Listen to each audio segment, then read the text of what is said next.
मग तुम्ही म्हटला की मी प्रतीकला एकट्याने वाढवलंय असं तुम्ही म्हटला. मग तो प्रवास तुमचा कसा होता की एकट्याने वाढवण्याचा? प्रतीकनी 10वीची परीक्षा दिली आणि त्याच्यानंतर we took a decision. We took not me. मी, माझी मुलगी आणि प्रतीक. वी टूक अ डिसिजन की या वी विल शिफ्ट. तुम्ही तिघांनी मिळून निर्णय घेतला वेगळं हां राहण्याचा. हां, मी कधीच माझे निर्णय एकटीने घेतलेलेच नाही. मी नेहमी मुलांना बसून सांगायचे. मी शूटिंगला जरी गेले आणि माझ्याशी कोणी बदतमीजी केली तर मी येऊन सांगायचे, "हानी ना आज माझ्याबरोबर असं केलं."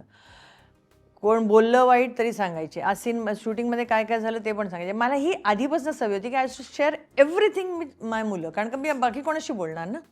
त्यामुळे त्यांना त्यांच्याशी सगळ्या गोष्टी शेअर करायची. त्यामुळे त्यांना माहिती होतं घरातलं एकूण जे वातावरण होतं ते. सो मग त्यामुळे म्हटलं मी ठीक आहे, मग प्रतीकची 10वी होईपर्यंत तरी वाट बघा, कारण त्याला मध्येच त्याची शाळा सोडायला नको, त्याला त्रास व्हायला नको.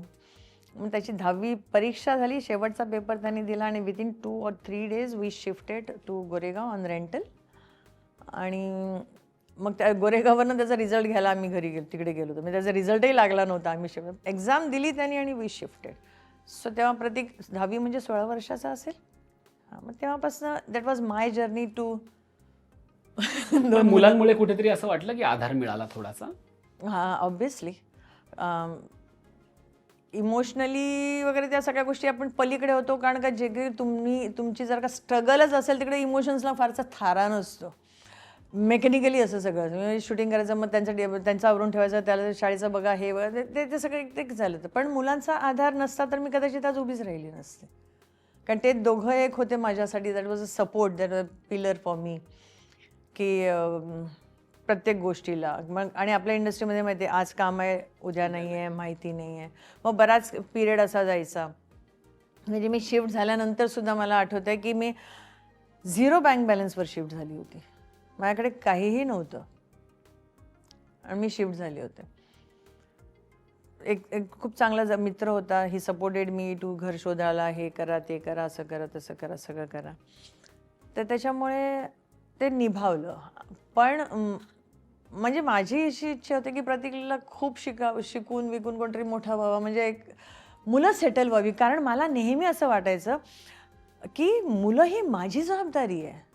त्यांनी नाही मला सांगितलं जन्माला घाला. भले ते आज मी म्हणते कर्म आहेत माझी, ही कोर माझ्या पदरी आली म्हणून, किंवा त्यांनी मला निवडलं आई म्हणून. पण तेव्हा माझं फक्त एकच होतं की माझी जबाबदारी आहे. So I have to take care of them. एक समोरच्यानी व्यक्तीने जबाबदारी सोडली म्हणून मी नाही सोडू शकत. त्याच्यामुळे मी बाहेर पडले तर मुलांना घेऊन पडणार, हे आधीपासून ठाम होतं. कारण का माझं ध्येय फक्त माझी 2 मुलं होती. त्यांना वाढवणं, त्यांना त्यांच्या पायावर उभं करणं, त्यांना जे हवं ते मी करू शकेन, देऊ शकेन, एवढंच होतं. म्हणजे माझी ऐपतही नव्हती, खिशात दमडी नव्हती. तरी प्रतीकला जेव्हा मी कॉलेजमध्ये ॲडमिशन घेतलं, भाड्याच्या रूममध्ये राहत होती गोरेगावमध्ये, तेव्हा मी मुलीला म्हटलं, पैसे तर नाही आहे पण आपण एक सेकंड हँड गाडी घेऊया का गं? पोरगा माझा बसनी जातो. So my life was always for मुलांसाठी काहीतरी करायचं. That's it.